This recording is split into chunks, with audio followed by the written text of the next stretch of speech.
Morning coffee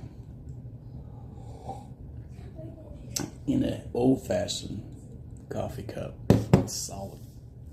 Keeps your coffee hotter longer. Firearms in your games.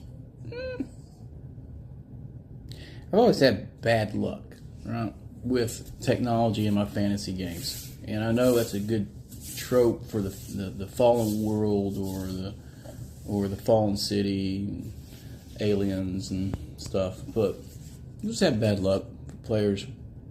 I remember the horror that was the expedition to the Barrier Peaks and the Ilithiad with the grenades and the blaster. So, just me. That was done well. Throwing guns in just to have guns like Pathfinder does and stuff. I think it takes away from the fantasy flavor and gets you more into the medieval flavor. I wouldn't play Lamentations without them, though, without the firearms, because it's period 16th century. Is that I like it for that. But in my other games, not so much. If I'm playing modern, everybody's going to be strapped. But in my fantasy games, I don't want the magic user pulling out a pistol. I don't know why it irritates me. Don't.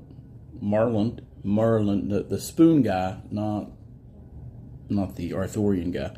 He carried a revolver. Wore cowboy boots. They did crossovers for Boot Hill back in the day. So it's a lot of things early D&D did. And the Dragon article with the Panzerfaust versus Troll. That was hilarious. I loved that. But I'd like reading about it, but I don't want to run it. Does that make any sense? Because once some grenades start flying, it's rough. Maybe it's because you know what firearms actually do to people. It's not pretty. It's pretty lethal. So I don't do it. Now, if I'm playing a medieval thing with Solomon Kane, and I've always been tempted to do a Solomon Kane game using Lamentations, and that's what it would be. Solomon Kane, Argo. But, I don't like it about fantasy stuff. Every time I put lasers and stuff in, it's always went bad. And I do like running Stonehell. And towards the bottom, you get some pseudo magic stuff that looks like ray guns. And there's a whole level where there's tech stuff. And the tech stuff is very powerful. For levels 6 to 8, getting their hands on laser guns and stuff, it's rough. Because then you have like the mages, because it's not. And would you allow a mage to do it? To wield one. It's a pistol. They don't get crossbows. They don't get bows. Would you allow them to have a blaster pistol? Most people say yeah, because it's not listed specifically, but in the spirit of the game, they wouldn't have any real training in it. Or is that the allure of a firearm? Any idiot can use them. And that's not true. Any idiot can point and shoot a weapon, and that was the whole rigmarole with the crossbow. Is that it was way more lethal and it was easier to train people on it, but they still need to train. But a pistol, to be used proficiently, and a rifle to be proficiently used, requires a little bit of training. Everything requires discipline and training. If you're going to do it well. The people who won't let you use a crossbow or bow as a wizard, hand you a gun. I guess you could treat them like a wand. I guess the logic. It's just no different than a wand, except it's got a handle. Okay. What makes your wand any different than a crossbow? It's heavier. My Walther ain't light, bro. But then you have everybody spewing out 2d6 and 3d6 with insane ranges, and maybe that's it.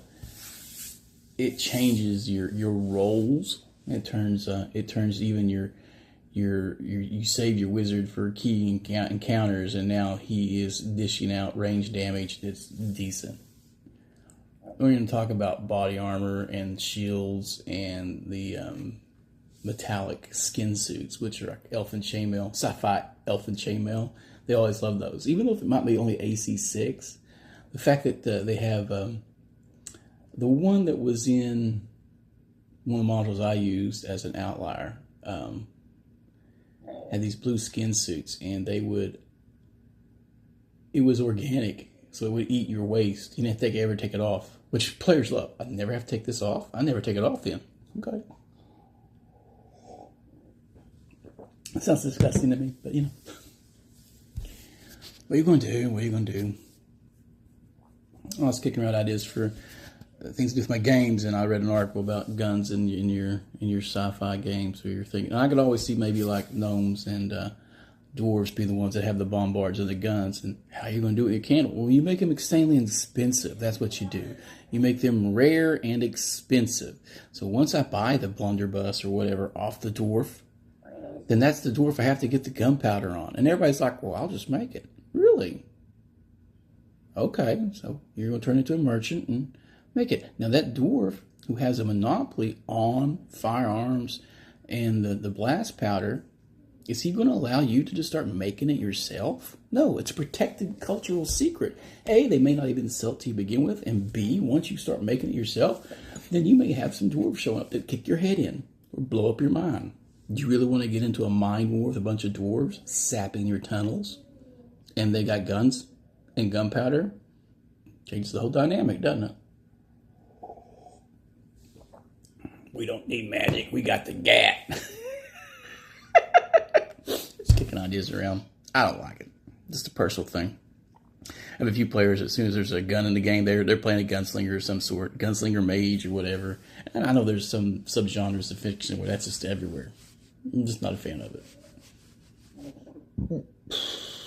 Well, anyway, game well, game often. Thought I'd kick this out this morning while I'm waiting on my daughter to pick up the kids. So,